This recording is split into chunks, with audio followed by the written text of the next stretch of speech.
welcome to Shredded Cels, episode 47. I'm your host, Alex Schmitz, and with me here today is Gretchen Snyder. Hello. And Andrew Gleason. Hi there.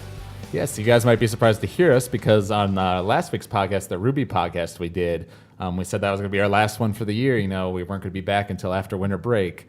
But this past Sunday, a group of us, the three of us, as well as Clara and Kenneth, took a nice little road trip up to Cleveland to see the third Madoka Magica film, Rebellion. So we went and saw that, came back, and we sort of decided impromptu, we have so many thoughts about the movie. Might be fun to do a little podcast on it. So we're just going to do a sort of shorter one today, just focusing on this, nothing else really. So before we dive into the spoiler-filled discussion about what happened in the movie, I was thinking we could just go around and give overall spoiler-free thoughts to anyone out there who's thinking of seeing the movie. Because personally, I would say if you definitely want to watch the TV show or see the two recap movies before seeing this movie. For sure. Yeah, there's no point in doing it if you're a stranger to the series, really, because you'll just be really confused. You'd be even more confused than I was. Yeah, but if you did enjoy Madoka, you watched the TV show and enjoyed it, definitely go see this movie. There's some division on it. Some people really love it. Some people really hate it. Some people are in the middle about it, But I definitely watch it and find your own opinion because if nothing else, it's very interesting to talk about what they did with it. So I'd say definitely go see it. It's stunning, especially if you can see it. I know that there are cam rips of it online that you can watch, but, seeing it with the official subtitles and in nice 1080p glory on the theater fantastic. Was really cool. Gretchen, what would you say? I don't know why I thought it wasn't going to be as dark as it was. But it is getting Rabucci. Yeah. No. The darkness, though, it got there. I was not expecting the main character to be who she was for some reason, even though I should have guessed that by the last episode. But I definitely loved the movie. I had to go look up some stuff afterwards to really understand what was going on because I was kind of mad when it ended. But yeah, I think that's a pretty universal reaction. Yeah. What about you, Andrew? Similar thoughts. I like the switch in main characters a lot, and yeah. Well, some people would argue that Madoka isn't even really the protagonist of the TV show. Yeah, I mean, the argument could be made is that because she's kind of the main character in the beginning, and then it kind of switches to Sayaka for the middle section. And then it becomes Homura in the later part, and then then it becomes Madoka again, but sort of Homura. So it's weird. kind of only Madoka in the last episode. So yeah, and even then you can make the argument that it's also Homura. Anyway, not the point. And then the ending is, I imagine, super divisive online. Well, from what I've read, it seems like, in general, people in Japan seem to like it more than people in the U.S. I don't think there's much of an uproar about it in Japan when it initially came out. But in the U.S., some fans really love it, but some people are really mad at it, which I can understand both arguments. So. Yeah, I can see both arguments. As for me, I don't know. I feel like I have to watch it again to Oh yeah, it requires repeat viewing. So, you said, see it in the theaters if you can, but then go home and watch it. America's used to the happy ending, and Madoka is not that. No, it's not. Yeah, well, yeah. I mean, a lot of anime things sometimes have, or Japanese fiction sometimes have darker endings. We Americans like and they all lived happily ever after sort of thing.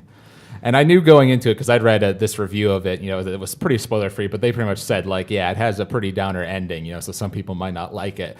So it had me both terrified and excited going into the movie. And even knowing that, I did not see the twist coming, that ended up happening in the film.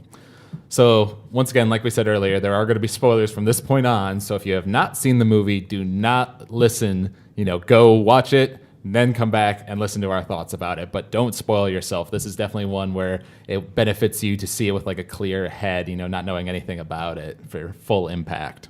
Definitely. Okay, so to start with, I guess, just about our little trip, it was really fun, Even though it was a 3.5 hour car ride there and then 3.5 hours back, we managed to make it fun with all the songs. And right before finals. That was a good one. It was fun, and we met some cosplayers while we were there. They were friends of Clara's, which was kind of cool. And the movie theater itself was actually pretty nice. They had nice seats, and we actually got pretty great seats. Yeah, I was happy with them. And there were 2 theaters showing it there. Yeah, apparently they expanded it to 2 theaters because they had so many people who were interested in coming. because Cleveland was the only one in Ohio showing it. Like there were some other ones in nearby states, but in Ohio specifically, Cleveland was the only theater that had it. So we start off the movie because I had seen the first 3 minutes of the movie was released online like a while ago, so I had already seen that whole segment where like they're fighting the nightmare for the first time and they have that weird tea party thing that like kills it or whatever. But basically the first half hour of the movie is just like what the hell is going on? This is way too happy to be Madoka. Like what is this? And they're all there. See, that is what bothers you, because like when you come off the show and then you're watching the movie and you're like, okay, A, you're all there and you're not dead. That's weird. And B, you're all happy and enjoying life together. This feels weird. This is not right. Like, This I is don't not know Madoka. how they do that with that show, but it makes you feel like this is off-putting that you're all happy. This should not be.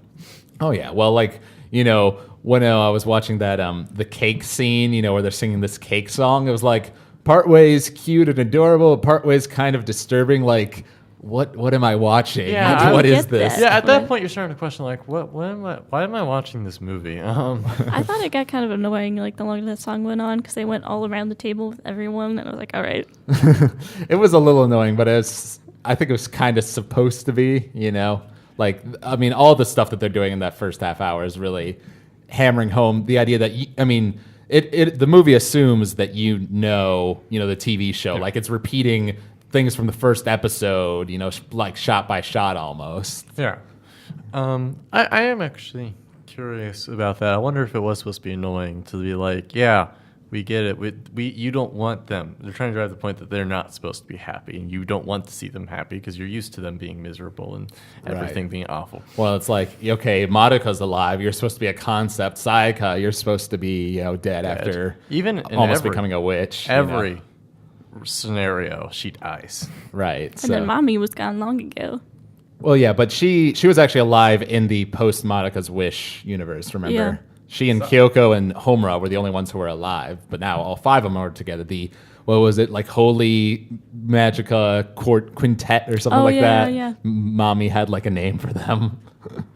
So, and then you also had like they did their transformation sequences, and it's all like they're all doing different types of dancing, which on the one hand it was kind of cool to see something different. I still think I prefer the old like transformation sequences, but there's definitely something sort of off-putting about it. Like once again, just sort of getting that unease in your head. Like I remember Mommy's, I think there's like this picture of a different one of those outline dancers is just there on screen, and then she like bursts out of its back in like magical girl regalia, and I was like, something seems a little disturbed about that. The song that went with that was really great, though.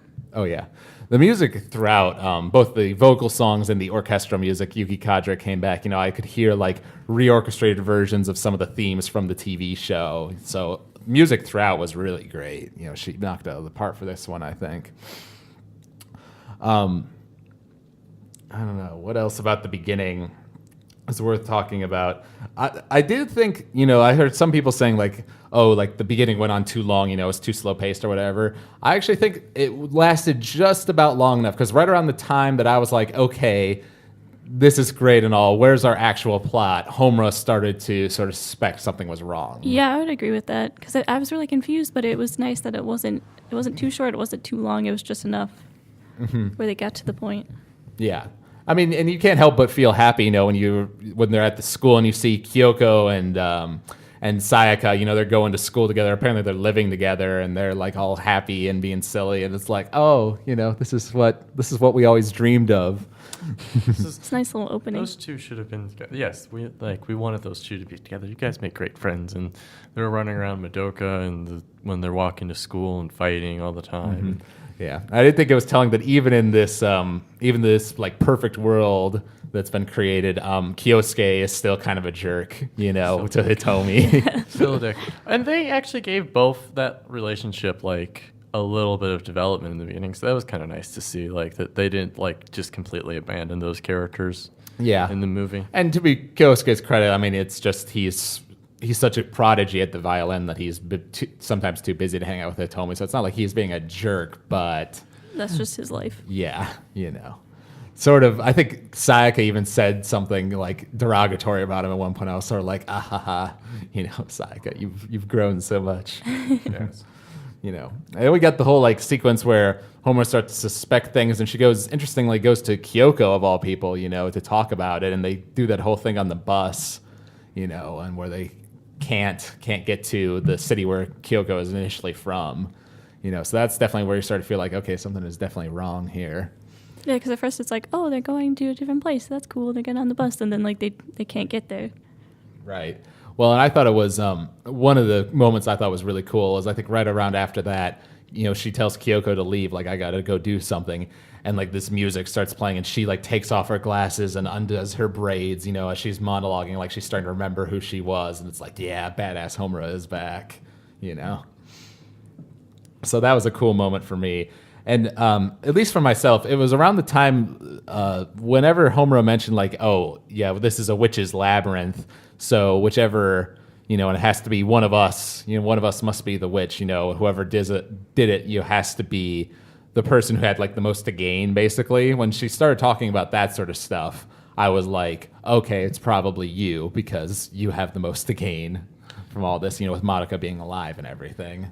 No, I kind of figured that out. Originally, I thought, well, when she started to like suspect it was a witch's labyrinth, and before she got along to that part, I was like, is this what Madoka become? Did she like try to like preserve them? Yeah, that's what like I kind of thought in witch too. form before she like destroyed whatever universe that she would have to destroy to do that. Mm-hmm. And then I'm like, no, because they dealt with that in the show. So I'm like, okay, so who else could it be? I'm like, oh, so then it's Homura. It's the obvious answer. Yeah. And one thing we should probably talk about as far as that beginning part is we've got Bebe as who was Charlotte the witch, who killed Mommy in the TV show, is now like Mommy's best friend, just chillaxing there with like a mini version. Mm-hmm. I did read a cool thing. Apparently, like there's some guy called, I think his name is like Inu Curry or something like that. He's the guy who does those weird witch realms and stuff. He's the guy like makes those visuals possible, and so he's sort of like the witch expert at Shaft. Apparently, he said that like.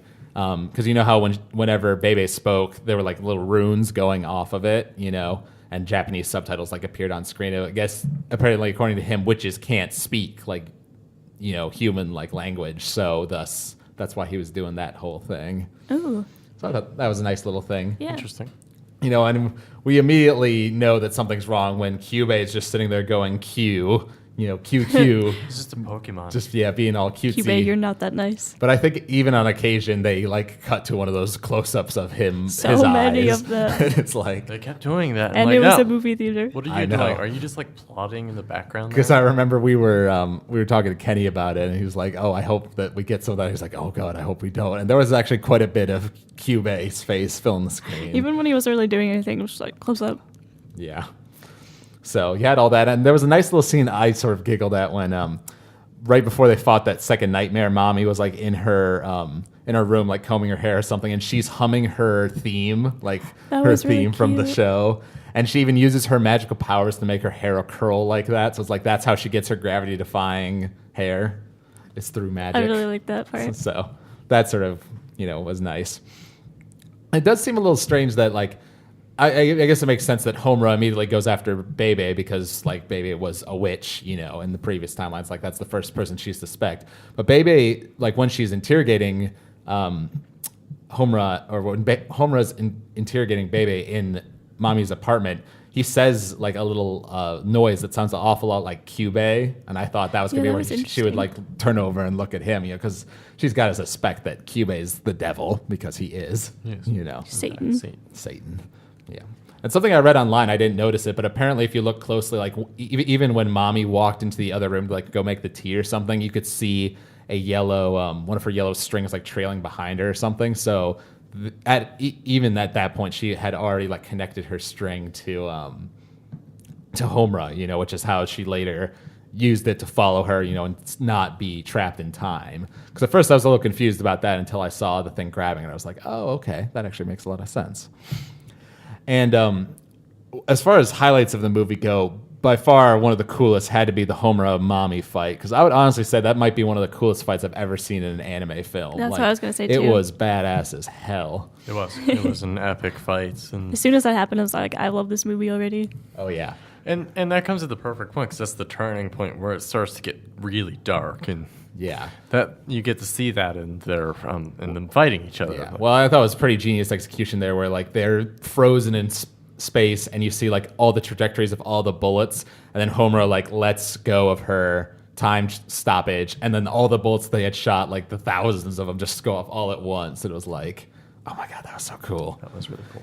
And then you had Homura go to commit suicide, knowing that mommy would stop her in order to break the string so that then she could, stop time. And she was going to shoot mommy's soul gem, but then went and just shot her in the knee. But then it turned out that mommy was just a like fake one, and the real mommy had just been sitting there watching the whole time, basically, or controlling that puppet version of herself, I guess.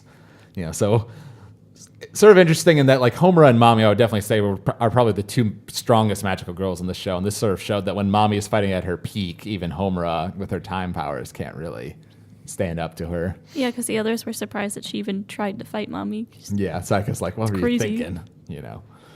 And that was kind of interesting because that's where Sayaka grabs Homura, runs off, and that's where it's sort of revealed, like, oh, Sayaka, this is like the one time in our time with Madoka Magica that Sayaka knows more than Homura for once, and she's like the one in control of the situation, which was kind of cool to see because Sayaka is a very sort of tortured character in the TV show. She was the one who always became a witch or always died no matter which timeline we were in. But this one, she has sort of come to terms with her grief, and was pretty strong and competent, which I thought was pretty cool to see. And that's where I think Sayaka says something interesting there, like, would it be so bad if we were to live in this world, like this perfect little world, do we have to, try to escape? And Homer is obviously like, of course we got to do it, and that's where she reveals that, like, she can now, like, become / control Octavia, her witch form, and not like, because I guess in the magical girl heaven that Madoka takes them to, they sort of are at peace with themselves because they were stopped from becoming witches by Madoka's power, but there still are witches. I don't know. It's sort of strange, but yeah, it's kind of it cool. got a little confusing. It's kind of cool they're able to come back down to Earth, or not Earth, but in this case into this witch's labyrinth that Homura has made, and basically, be like Madoka's, if Madoka is God, and they're sort of her angels, like her servants or whatever, doing Madoka's bidding or whatever you want to call it. Seen a lot of people refer to it as like Madoka's Valkyrie, like from Norse mythology, sort of. Oh, that's cool. Yeah. So we got all that, and then we got one of the more emotional scenes, I think, in the movie with Homura and Madoka talking in that field of flowers, and that's where Homura is talking about how, like, she, what it was like basically in the world where she was the only one who remembered Madoka. And I've looked up, there's actually a transcript of the dialogue from that scene online that I found. And I think that there's a couple scenes, but that one in particular, I think, is the big turning point for Homura's character. Like, this is why I want to rewatch the movie so I can catch things like this that hint at what's to come, because it's actually pretty smart. Because she's going on about, in that dream, Madoka went to a place far away, a place I could never reach. I was the only one who remembered Madoka. I was lonely and in pain. However, no one understood my feeling. In the end, I doubted whether or not Madoka, the Madoka I remembered, ever existed in the first place, or just something I imagined. So, although it's not really shown, it's just sort of explained through that little monologue she has. I definitely feel like that's what basically happened in the world after Madoka's wish, like in the real world. Homura said what she said at the end of the TV show, like, I'm going to fight, even though this world is full of despair and doesn't deserve to be saved, I'm going to fight for it because it's the world she tried to protect, basically, is what she's going on about. But I think over time, the loneliness of never being able to see Madoka and being the only one who remembered her, and having the only way she could remember Madoka was to remember how she failed to protect Madoka, and that Madoka is now gone and become this concept. I think that just drove her to despair, to the point where Kyubey was able to capture her soul gem and do his whole evil scheme. Stupid Kyubey. Oh, of course, the movie makes you hate Kyubey even more than you did before. No, I didn't Which think is that was impressive. even possible. Yeah, And in this flower scene, Madoka's basically saying, like, don't worry, I would never go away and leave you alone like that.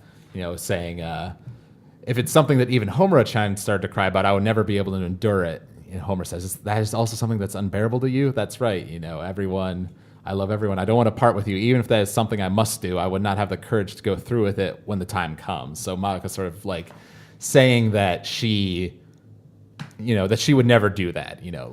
I would never go to a place where you couldn't reach me. That would cause you too much pain, cause me too much pain.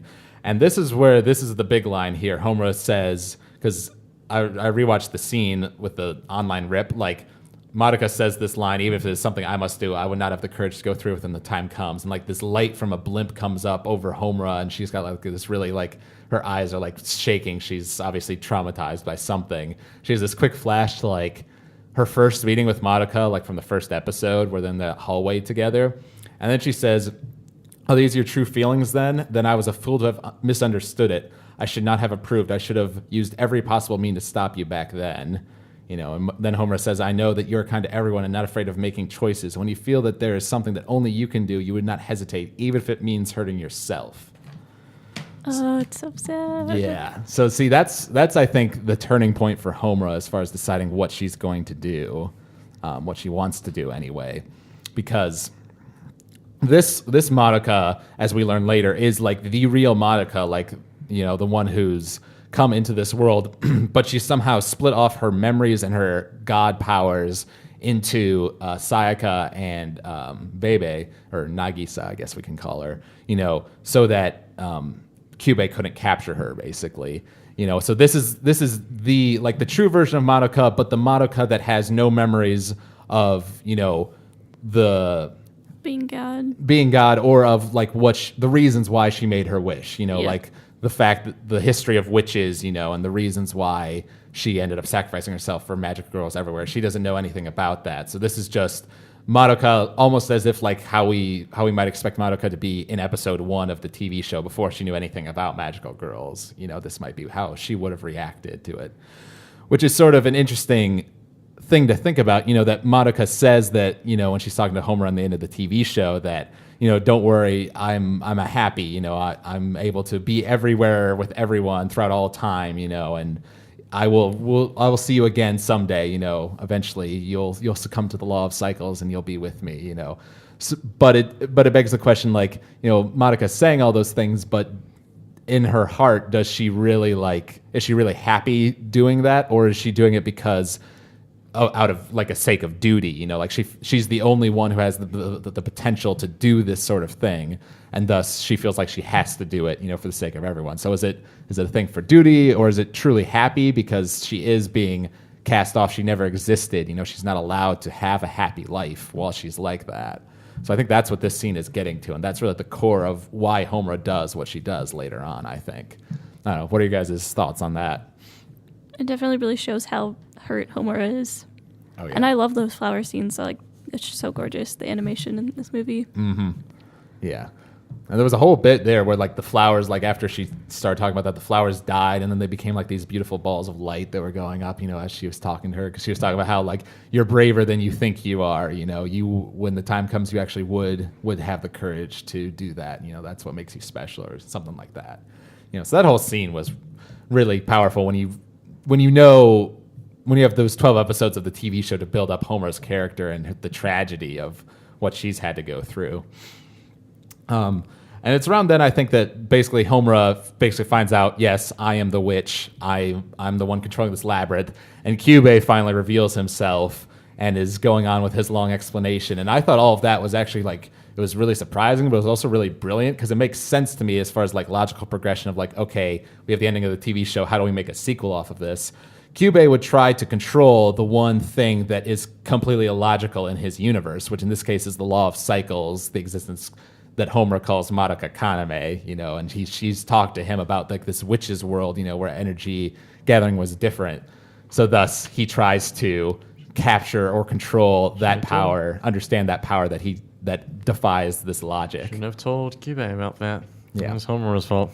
A little bit, but I feel like he would have gone after the law of cycles anyway, because that is an unexplainable phenomenon in his universe. What Homura told him about was, or what she shouldn't have revealed, was that the fact that there was this witch's world and that she's somehow connected to Madoka and that she's the only one who remembers. Yeah, that was a mistake. That's what caused the whole I suppose. But like when I watched the TV show, though, I didn't think like, oh, what is she?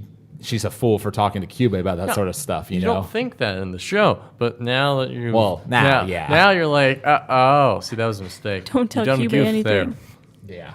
Well, Kyubey, once again, like this is where I was like, oh, god damn you, Kyubey. You are such a lovable bastard, you. Well, no, this was probably the most actively evil thing we've ever seen Kyubey do. Yeah, well, except maybe for when he had Madoka go make her wish, and then she became a witch that would destroy the earth in like 10 days, you know, but he didn't care. Like that was also showing Kyubey just being super evil, sort of.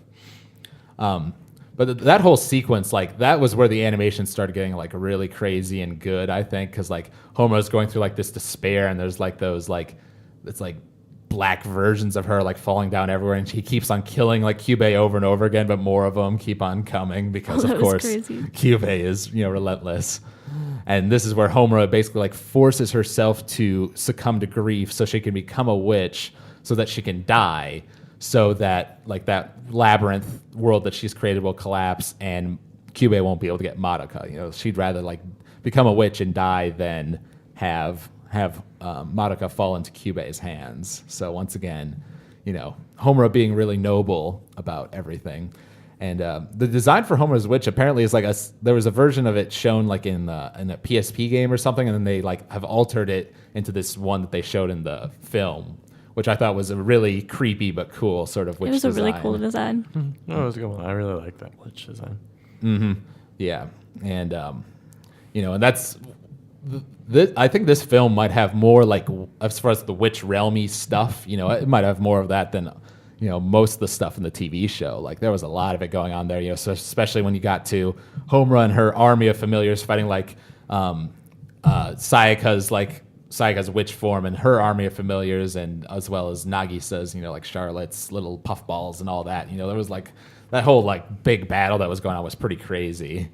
You know, but it was awesome to watch, you know, visual feast for the eyes. This whole movie, I would say, I can definitely see where a lot of the money that Madoka has made off of merchandising went into this movie because it had a huge animation budget, I'm sure. You know, apparently they had 2,300 storyboards for this single movie. Wow, that's a lot.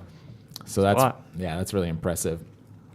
And we get a moment I really liked where Sayaka has sort of explained the whole everything that's going on to Mami and Kyoko, and Kyoko's saying like, oh, so in the real world you don't exist, and Sayako's like, yeah, well, one of the reasons I wanted to come on this mission was so I could, you know, say goodbye to the person that I couldn't say goodbye to before. You know, so it was like a close to confession of feelings, not totally, but pretty close. Yeah, they confirmed. I'm counting that as confirmed. They confirmed a lot of ships that I guess I never really thought were actual things. Oh, people have been shipping those two and Homura and Madoka throughout like the whole I'm TV sure show. they have, but like people ship everything. People ship everything. So, but like I didn't think that, especially Kyoko and Sayaka, were together. But then I guess, and the more after that, I'm like, the more I think about it, because they were holding hands at that point, and I'm like, yeah, I guess that makes a lot of sense. Yeah, I can buy that. And then Homura and Madoka are just Homura's. Yeah, kind of one-sidedness. I don't know how much Madoka reciprocates. Yeah, well, with the way I saw it in the TV show was Madoka didn't really reciprocate until she became Gadoka and she could see all of the versions of Gadoka. Yes, I've seen so many things: Ultimate Madoka, Madoka Kami, so all these sorts of things. Madoka Kami, I like that. Tengen, Toppa, Madoka. Yes, I saw that too, but I don't know. I mean, the TV show definitely showed me like Madoka Homura. That was definitely a thing. Sayaka, Kyoko, maybe it wasn't as clear, but this movie sort of showed like it's kind of confirmed the ship. Definitely kind of confirmed it. You know, too bad Claire isn't here to talk about the ships. I shall be here for Clara's sake. Oh, okay. We ship them. Oh yeah, and official Shredded Cell ship. There's something kind of interesting. I was reading the director of this, Akiyuki Shimbo. He's the guy who directed like the whole TV show and the movies as well. He sort of said that like he sort of views, because there were two movies that came up before this, Beginnings and Eternal Story, I think is what they're called. And there's just sort of recap movies. They didn't add very much new stuff. It was more like they changed a lot of music and some of the backgrounds and locations, but like a lot of the scenes remained the same. But he sort of said like this third movie is like a sequel to those recap films. Like these are all within one universe, and maybe the TV show is sort of a different universe because apparently in the second movie, they don't have the scene from the TV show where Homura has her witch wings appear, and she goes and fights those giant wraiths. Like that's something that's in the TV show, but not in the movies. So I'm not sure if that has any relevancy with the continuity of this third film, which I think is interesting. So if we interpret it that way, then maybe the one we saw in the TV show is like a different ending where like Homura is becoming a witch, but like she accepts like Madoka, coming to her through the law of cycles and taking her away, and like that's sort of the quote unquote happy ending. And what we have here in Rebellion is the not so happy ending, So I think that's an interesting idea that they could play with. That is, yeah, that's possible. Mm-hmm.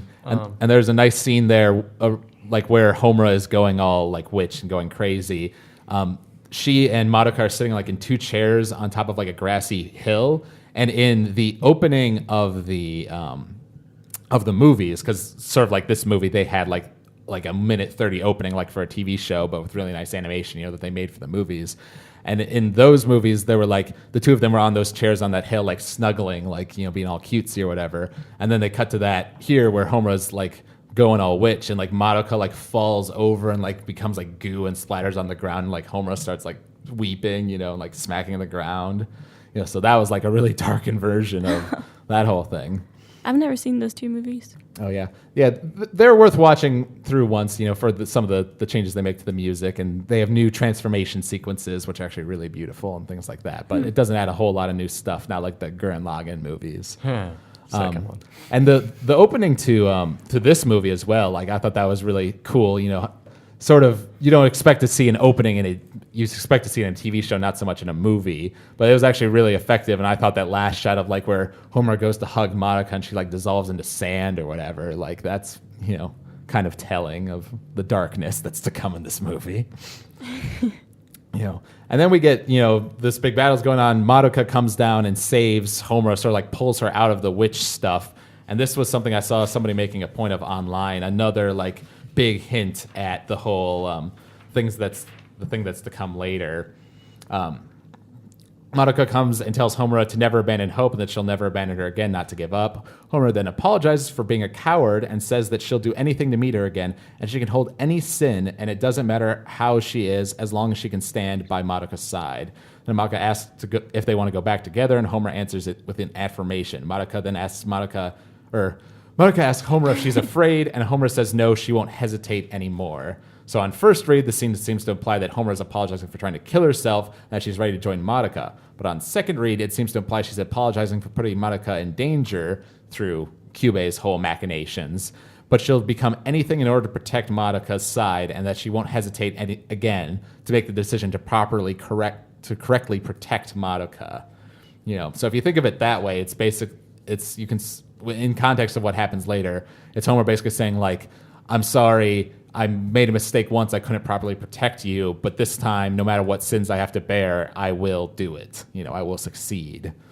So, once again, I didn't catch those at all, when I was watching the movie, like that scene or the thing with the flowers. But looking back on it in retrospective, I'm sure upon rewatch, those sorts of things will make the ending have a lot more sense. There's definitely a lot of things that I could pick up on if I watched it again. Mm-hmm. Because then she pulls Homura out of there. They both shoot their bow into the air, which I really liked. It comes up into that wherever the hell Homura is being held, and it shoots all those arrows down onto like the millions of Kyubeys that are around. So seeing all those Kyubeys get killed sort of gave me a smile. Like the little guy finally gets what's coming to him. I wanted all the Kyubeys to die. Bastards. Yes. And then it seems like everything's over. Goddess Madoka finally appears, coming down from the sky and with her little like pumpkin chariot that Sayaka and Kyoko are and Nagisa are randomly riding in. It seems like Madoka is going to come there and take Homura with her, now that her soul gem is, it's still as corrupted as hell looking, but now she can save her because Kyubey has been defeated. And then Homura grabs her and takes part of her power and remakes the universe basically into a different world where she can protect Madoka, quote unquote, and Madoka is no longer a part of the law of cycles. And when I was watching the movie in the theaters, like I think my jaw was like dropped on the floor for like the last 15 minutes of the movie because I was like, just like it had me on the edge of my seat. Certainly, like I was really invested in those last minutes. Like, oh my god, what's going on? Like, I have no idea. I had no idea what was going I was on. just By getting the more. end, once the credits were rolling, I'm like, what did I just watch? What just happens? Yeah, as soon as it ended, I know everyone in theater was just like, wait, what? What just happened? I think if someone Yeah. even said that, like, what? Yeah, well, I think when it ended where it did, like with where the credits started coming up, I'm like, okay, so that's where they're deciding to end it. It's like, okay, so things are not being resolved in this movie. They are definitely setting things up for a new TV show or a new movie or whatever the next thing is. I feel that. Like, Season 2. I that's feel what like there want. is going to be something else, right? Oh, if there's not, I'm gonna be pretty pissed, to be honest, because I see this as like this is the Empire Strikes Back of the Madoka franchise. If we view the TV show as the first part, this movie is sort of the second thing, like where things go dark, and then the third thing being where things are resolved, Where things go and we dark. get our actual ending. Like they weren't dark to begin with. Yeah. Well, and the third thing doesn't have to necessarily have a happy ending, but I just want it to have an ending. This doesn't feel like an ending to me. It's a new yeah. beginning more than anything. Yeah, this does not feel like. That's why I said at the end, like when Homura says, "Well, then I guess we must become enemies at some point." I'm like, is this going into a new show where like Homura will eventually become like the bad, evil god of evilness, and Madoka is like who is alive in this world? Who I guess Homura recreated the world so that Madoka could also live in it. Right. Well, what's interesting about it is like, as the movie was ending, and I was like, we were driving home, I was sort of like, I know I really enjoyed this movie. I don't know exactly how to feel about the ending. I think it was really cool and interesting, but, not exactly processing it all. But once I went online and like read other people's thoughts and like people were giving their own thoughts and analysis on like why Homura did what she did, and I started reading up on that and finding like those scenes, like the flower scene and where Madoka saves Homura, like there were hints layered throughout this movie. And when you actually think about, it's a very interesting way to think about Homura's character, that basically, even her wish was, when she made her wish in like the original timeline, it was, I want to go back and protect Madoka, but, or go back in time, redo my meeting with Madoka Kaname, but this time instead of her protecting me, I want to be strong enough to protect her. Like that was her wish. And in the end of the TV show, her wish really isn't fulfilled because Madoka is suffering some might call a fate worse than death, having her existence basically erased in order to save all magical girls everywhere. But she keeps fighting because, this is the world that Madoka tried to protect. But then we get to this movie, and with that conversation she has with Madoka and the flowers, that's where I think Homura gets into her head that Madoka isn't really happy doing that. Like that she's doing it out of duty rather than out of true happiness. And what Homura desires for Madoka more than anything is for her to live a happy life, live a normal life, where Madoka, can be protected basically. And that is the entire justification for what Homura ends up doing. Which I don't know, I still don't fully understand it. My sort of take on what she becomes, basically, like this thing that is neither magical girl nor wish, is that she had already suffered such despair throughout the TV show with all of her multiple turnings through time. So it was pretty formidable of her, actually, that she didn't go insane like a long time ago, Yeah. Her strength of character was pretty strong, But then she falls into despair in this post-Wish universe, where she gets to the point where she's even doubting whether Madoka is a real or imagined, if she just came up with it in her head, and then Kyubey traps her soul gem in this state where it's like just a millimeter away from becoming a witch, but it's kept from that and locked off from the law of cycles, and it's sort of experimented on by Kyubey, and thus she creates like this witch labyrinth within the soul gem, this ideal world.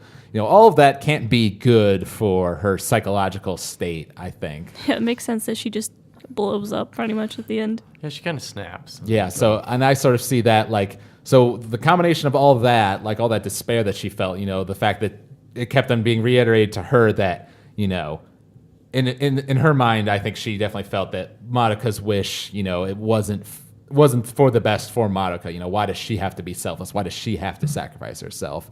And the stuff that goes on, those two scenes in the dream world, in the witch world, sort of confirm that to her, and thus she comes out of there and uses this sort of new form that she's found, where her like soul gem isn't filled with despair like it is for a witch, but rather like love. She said like love is like deeper than any despair, brighter than any hope. Like sort of this new being, and I guess that gives her the power to take part of Madoka's law of cycles power away from her. Basically, sort of how I read it. I don't know. I think it might be a combination of that and also her wish, because if you think about the idea that her wish was to protect Madoka Kaname, I want to be strong enough to protect her. Her wish remains unfulfilled, so maybe her wish itself also like gives her this power to protect Madoka, but her version of protecting her is taking some of her power and recreating this universe so that she can live a normal life without being a magical girl or being a concept as the law of cycles. So that's the way I sort of read it. What about you guys? So a few things I walked away thinking about the ending is kind of like you said. Is it possible that Homura's like despair built up through the various reincarnations of the timeline? Like only like her personally, like getting more and more depressed every time she failed, but also similar to how Madoka became a god. Mm-hmm. Is it possible that Homura received a similar level of despair that she got to achieve that gave her the ability to steal part of Madoka's powers, her law of cycles, and hijack that to change it? So rewrite the universe in a way that allowed Madoka to also be alive. And I guess have this be a thing. We're not sure if the law of cycles is still there. Yeah, I've read some things about it, and that's honestly my one big complaint I think about. Well, if I could change two things about the movie, it would be, one, I would have liked to see like a little flashback, like Homura talks about how she went through all this despair, living in this world where she was the only one who remembered Madoka. It would have been nice to see just like a single scene of her like struggling with that, like a flashback or something. I think that might have been nice. Yeah, it was more just her talking about it rather than some actual like flashback. And two, just some more clarification for the rules of Homura's new world, because she definitely says like wraiths, like wraiths still exist. Like I think that's why she needs to keep Kyubey around, so that he can still contract the magical girls and they can still fight wraiths. Because if wraiths exist and witches don't exist, then that implies that the law of cycles is still taking effect, or at least something is taking away magical girls' despair before they can become a witch unless they pass on. So unless Homura is doing something, Homura herself is kind of replaced Madoka in this new world, and she's doing that. That's sort of what it seems like. Basically, Homura took the burden of being the law of cycles, being this ultimate being, onto herself. But unlike Madoka, who, because of her wish, was destroyed out of existence because of the paradox of her destroying her own witch, thus creating a thing where she doesn't exist, Homura does exist in this world, and she seems to be like almost all-powerful within it, what could be is that Madoka was destroyed and erased out of existence because the paradox of the witch. But since Homura made it from a world where there were no witches, so that paradox would not exist. Right, well, and she could continue to exist in it and also be God in it. Yeah, because I actually sort of, if you remember the scene exactly, Homura like sends like her, there's like sort of two waves, like there's like a wave of like witchy looking stuff, and then there's like a wave of that like other substance that sort of represent the love, like that thing with like all the spots on it and stuff, and that like expanded, like over Earth, and then it was over like the solar system, then the galaxy, and then the universe, and they showed that going out. So I sort of see it as like Homura hasn't recreated the universe quite like Madoka did, so much as she's like basically created like a barrier, like a witch's barrier across the whole universe, and sort of taken Madoka's world and altered it slightly, where she drew because she talks to Sayaka about it, like Sayaka is arguing with her about it, And Homura claims that she only took a part of the law of cycles, the part that was Madoka before she became a concept. So like basically that the person Madoka was taken out, but the law of cycles as a force of the universe still works. That's how I sort of see it. It seems like Madoka just has friend feelings for her because, I mean, and then Homura has these crazy, like, obsession love thing for it. It just makes me sad because it's like she doesn't even return those kind of feelings. I understand. That's my question. Because it is kind of iffy. Like, you can read it either way if Madoka reciprocates the feelings that Homura clearly has. Which, if Madoka doesn't, then that makes this even more tragic. Like, she's going through all this stuff, but it seems like Madoka doesn't even For really, like, someone who love won't her. love Like, her. It depends on which, like, there's so many different versions now of Madoka and Homura, it's hard to say. Yeah. But the current version of Madoka, like, in the end of the movie, definitely doesn't, because she, in her mind, she literally just met Homura, because in this world, now Madoka is the transfer student and Homura is the one who guides her to the nurse's office rather than vice That's true, versa. yeah.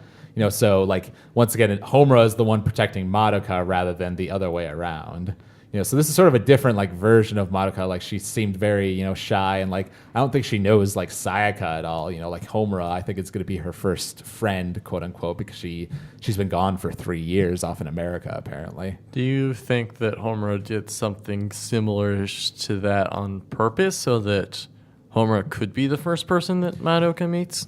kind of like how she met Like she's Madoka. kind of like machinating the whole chain of events so that Madoka ends up closer to I don't know. Homura. I think that's part of the reason, but also Homura definitely realizes, like you said earlier, she sort of admits when she asks Homura, Madoka like is getting flashes of her god powers and looks like she's gonna go, Kami-sama on us, and then Homura comes up and like hugs her and like stops her from doing it. She asks her like, if you had to choose between rules and desire, like which would it be? And Madoka says, I don't like it when people break the rules, without reason or whatever. And that's when Homer is like, well, then that means one day you'll become my enemy, but that's okay, And she takes the red ribbons off of her hair and ties them on Madoka's hair, And it even shows, like, I think Homer is even crying in that scene, like she's shedding a tear. So I think Homer is sort of accepting of the idea that she and Madoka might not be lovers or friends or might even become enemies later on. But I think in her mind, as long as Madoka is, quote unquote, protected and Madoka is allowed to have a happy, normal life, that's all that Homer really wants. So what it seems to me when she said that is that Homura and Madoka is still, since she is kind of the law of cycles, she's still very connected to that. Yeah. And Homura is also very connected to that. But it seems almost like Homura has become like the god of chaos, and Well, she calls herself like, a devil. Yeah, and Madoka's the god of order. So Did it's she gonna say be devil or demon? Both. I mean, I've yeah. seen both translations. either way. And besides, it's just like she has to become Homura's like the devil, the Satan, to The the evil. Madoka god. Oh, yeah. Which Well- also makes sense because Satan's less powerful, and Homura stole part of Madoka's power. So Yeah, that's the thing. Like if Madoka, I feel like if Madoka wanted to, if she could like the movie is called Rebellion, so you see it as Homura rebelled against Madoka's world and created her own world. Now I think whatever the next Madoka Magica thing is, whether it's a movie or a TV show or whatever, it's going to be Madoka rebelling against Homura's world, and she obviously Homura can't repress all of like Madoka's memories, all of her powers of the law of cycles. Like that's still within there. It's just being put down right now. But Homer even said like one day you will probably become my enemy. So one day Madoka will figure out what happened and try to fix Right. this. Yeah. Although what's interesting about it to me is that if like, and this is a little bit speculation, like we said, because it's sort of odd how or exactly what is going on in Homura's world, but like we see like a bunch of Homura's familiars are just chilling out there and no one seems to mind. But like Sayaka is in that world and her memories, like Homura claps her hands, and Octavia, like her witch, disappears behind her, and Sayaka like starts to lose some of her memories, and she talks like Kyosuke there and is, like starts crying because she's so happy, and everyone is, I mean, when you look at it, this world really isn't. If the law of cycles is in fact still in effect and like magical girls are saved from despair, this world is actually pretty close to being ideal because magical girls are still saved from despair. all of the characters are alive. Nagisa's alive, so Mami has a friend. Kyoko and Sayaka are able to be together. Madoka is alive. Though the one who really loses out of it all is Kyubey, because he's now basically under the thumb of Homura, it seems like. His face at the Which end. is fine. Yeah. And I guess we should talk about that last, The post-credit sequence. I was hoping that would explain more than it did. Nope. Yeah, that actually just ended up raising more and more questions than it answers. So you're like, well, it's sort of like the post-credit sequence in Madoka Magica. Like, the whole ending wrapped things up beautifully, and then there's this very cryptic last scene, and I think that's the same here. I sort of see it as very symbolic. I saw some people making a point online like that you saw like the moon, it was like cut like right in half, and like everything looked like it was half, and like she was on that grassy area and had like one of the chairs from the opening, that I was talking about before, where they had Madoka and Homura were on the two chairs, snuggling up or whatever, and you saw that later when she did the witch thing and Homura and Madoka like fell and broke into pieces or whatever. Here there was just like one chair, and like Homura's like doing this weird dance sort of thing. So I don't know exactly what that's supposed to imply. Maybe that she's all alone, and like I don't know if it's supposed to be like her in despair, like that, like I've done this but I know that it's wrong sort of thing. But then she jumps off. I could see that. I kind of saw it as like maybe she's like it's her half of the law of cycles and subsequently the universe. Maybe. I don't know. The part about her falling off is interesting to me, because there's no way with how powerful she is That she just died. that she would die from falling off a cliff. So I can't see it as like a suicide thing. Yeah, maybe she has like wings or something. Yeah, I don't know. I've got lots of explanations about what's going on in the movie, but that I still don't really understand. I think it's supposed to be very cryptic and symbolic, and you're not supposed to really get it. It might even be like, if they are doing more, it could even be like a flash forward They to have like to do more. They can't maybe leave us with that. another thing. I really hope they do more, because I want answers to everything. I know. Because we have this setup now for basically for this battle to occur between Madoka and Homura, like you said, the god and the Lucifer, the demon, the Satan, whatever. These two have to go at it. The thing I was reading, I was telling you guys about before, someone was talking about this online that was interesting, was like the idea that maybe can Madoka's wish and Homura's wish both be fulfilled in the same universe? Because Homura wants to protect Madoka, but Madoka wants to protect Homura as well as all magical girls everywhere throughout all time. So, Madoka can't be protected if she becomes the law of cycles, in Homura's mind. She can't have a normal life. Thus, Homura basically forces this peace upon her, which is what's interesting. If the law of cycles really does still work in this world, this is a pretty ideal world, and in every way that like Madoka's alive and magical girls are still saved and all the main characters are alive, but it's just the idea that Homura is forcing it on everyone, and forcing happiness onto Madoka despite her own wishes, That's the part that makes it dark, and I feel like there's going to be some sort of repercussion, like either the world is tied to like Homura's mental state because she's just keeping everything in control, or the law of cycles is going to start like falling apart because Madoka's not there. There's got to be some sort of repercussion that causes this rebellion to happen. Because if not, I don't really see a reason why Madoka has to rebel, except for, if she's just rebelling because the law of her being the part of the law of cycles is the way things are supposed to be. That sort of seems like she's being a little selfish given how much Homura wants her to have a normal life. Like, why can't you just be happy, live a normal life, not being a magical girl, let magical girls be, saved by the law of cycles existing without you. And she went through so much going back in time just to make sure this did not happen. Right.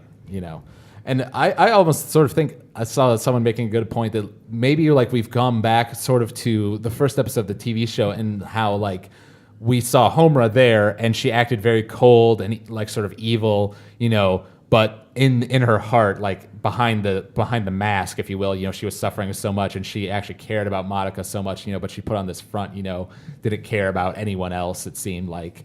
I wonder if it's something similar here where she's saying all these things like, oh, yes, I am the devil to Madoka's god, blah, blah, blah, like acting all evil to everybody. But when in reality, inside, she's doing all this just to protect Madoka. She is doing it out of good intentions. And she's just sort of letting herself be portrayed as the villain by everyone, for Madoka's sake, basically. So, I don't know. She broke Kyubey. Yeah, it was weird because like in that post-credit sequence, you see Kyubey and he's walking through the grass and he looks normal, and then when we come back to him next, he looks really beat up and has like really black eyes. And all his like, I guess fur is kind of crumpled up and Yeah. It does seem like, Kyubey is finally getting his just desserts, and that like, oh, you screwed with us, one too many times, Kyubey. Now I'm gonna you're going down, put you in your place, basically. So I don't know. Personally, like having thought about this whole ending more, like I think it's had they ended it with Gadoka comes down, saves Homura, and they go to Magical Girl Heaven together, that's the end. I would have been fine with that if the movie had ended there and that was it. I expected that for a second. And that would have been like, too happy of an ending for the that's show. not- And Yeah. I feel like that would have like kind of defeated the whole point of this movie, because that would have happened eventually regardless of all of this crazy crap. Like Homer would have eventually just died and Madoka would have taken succumb her. to the law of cycles and go up with Madoka. That's a good point. So what they ended up doing is something that's, I mean, in interviews, Geno Ibuchi said like that this movie is probably going to be divisive. Like some people are going to be mad at us for it, and I can definitely see why some people are. But I think it's personally really interesting. Having had more time to think about it, I think it's really interesting what they're going for with like, what the whole like. Basically, I sort of see it like where Homura and Madoka are like two sides of the same coin. Where Madoka represents like selfless love, and because she, wants to give up of herself, to save all magical girls throughout all time. She's like the embodiment of that. Whereas Homura is like the embodiment of selfish love. She has noble intentions. She wants nothing more than to protect Madoka and have her have a happy life. But in order to make that happen, she, forces the happiness onto Madoka basically without her consent. So it's like you're making their other person happy, but you're ignoring their wishes, their own free will to do so. Yeah. So it's not really true love. Like you said, it might even be considered to be more of an obsession. That's what it seems like to me, because she's gotten so crazy about it when Madoka doesn't even seem to return these feelings for it. Right. So I don't know. It's a very interesting way to take Homura's character. I think it'll be very interesting to see what they do with whatever does come next. I sort of imagine it like that this battle between Madoka and Homura is going to happen, and hopefully, my hope would be that Homura ends up being redeemed either by her own actions or through Madoka in some way. Like I want there to be a happier ending than this one, but you never know with Geno Ibuchi and Madoka. It seems like it's just getting darker and darker.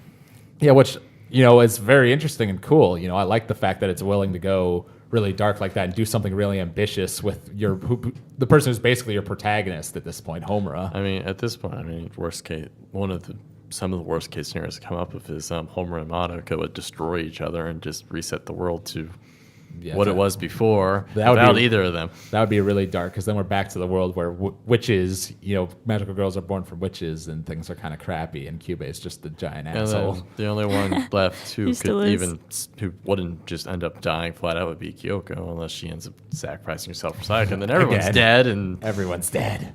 So I don't know. Overall thoughts on the movie, I sort of have said my 2 cents. I really enjoyed it at the time, but I was sort of shell-shocked like immediately afterwards. But having had time to think about it, I actually think this movie is pretty brilliant, and I definitely will buy it when it comes on Blu-ray. I want to rewatch and I want to analyze it. I'm such a crazy Madoka fan at this point, I guess. So I just want to understand where it's going and hope that Shaft and Akiyuki Shimbo and Geno Ibuchi, all the main creative people come back to make one more thing. I'm personally of the opinion right now where I want there to be one more thing, whether it's a movie or TV show or whatever, to resolve the Madoka storyline and end it. Like I want there to be an ending, because if it goes on for too much longer, it just becomes a franchise that never ends. I don't want too much. I don't want too much. They can make spin-offs with like different characters set in the Madoka universe, but the story of Madoka Kaname and Homura Kemi, I want that story to be wrapped up in whatever comes out next. That's my personal feelings. That's pretty much exactly what you said, because I was kind of mad at the ending when I saw it in the theater, but now that I understand how it worked up to that, now I like it a lot more. And I don't know, I'm glad it didn't end with something happy like her just saving Homer. Like the darkness it was cool. Mm-hmm. And Andrew? I liked it a lot. I mean, the ending was it kind of polarized me a little bit upon first watching it. Because I was like, I don't know what's going on. It's just weird. Upon thinking about it, like you said, yeah, I like it. I like it more. I have to watch it again, and then I'll like have like a fully understandable opinion on it. Right. But as of right now, I mean, like it was really good. I'm confused by the ending, so I guess that just like We're makes just me lost and confused. Thanks. it's the Thanks, Shaft. confusion that makes me like hesitate to say yes. It's really Yeah. good. But I've always been surprised by the writing of the show. It's just amazing. Oh No. yeah, Oh, no. it's really good. I mean, as far as making like, I've said multiple times, I think Madoka Magica, like the TV show, had a ending that was pretty close to perfect. Like they could have ended it there, made nothing more, and I would have been happy. But they, as far as how to make a sequel, they took it in a pretty logical direction, I They did. think. And now have ended it with this setup for something new that takes it in a really interesting direction, taking Homura's character into a whole new path. So I'm pretty happy with it overall. As long as they only make one more, I'll be happy. I don't want more than that. I would agree with that at this point. I can only, I mean, I hope, because I do appreciate when things end in definitive manner. So. Yeah, they just need to resolve Yeah. it, and But then I I'll be think, happy. like I said, I really do see like this film as The Empire Strikes Back. Like if we think of it as a trilogy, because trilogies seem to work out pretty well, So like this is the dark twist, and then we're gonna have our Return of the Jedi, where we get pick kinda- ourselves out from that. Or things get kind of happy again. Or with this show, Maybe not. Maybe not they that. get even worse, but Or maybe worse, and things get really, really dark, and it just ends on a really dark note. But I wouldn't be surprised. That one catches off guard, would be out of place for us. yeah, it's just as long as there is an ending. I want that, and we will, whether it's happy or sad, we will debate it when it comes out. It's probably years away at this point, but. I mean, I can't. I mean, this movie didn't take that long to come out. Well, it's 2013. Madoka Magica came out in 2011, so it's 2 years. So Well, I mean, 2 years from now. 2 or 3 years maybe for the next thing, whatever that may be. That's not bad. Yeah. All right. Well, if you've enjoyed listening to this podcast, you can email us at techheads@avwproductions.com. Follow us on Twitter at techheadsau. Like us on Facebook. Subscribe to us on iTunes. Give us ratings, reviews. We're AVW Media on YouTube. Techheads.me is our weblog page. So check all that stuff out. And thank you both for being on this podcast. I know it's finals week and this is all impromptu and stuff, but I just had a lot going on in my head. Spent a lot of time researching this over It the was past worth couple it. days. It was an adventure. It was. It It was was a road trip. It was fun. Road trip. So, Road trip. so yes, we will see you guys next semester for episode 48 of Shredded Cells when we come back after winter break. This product is copyright AVW Productions 2000.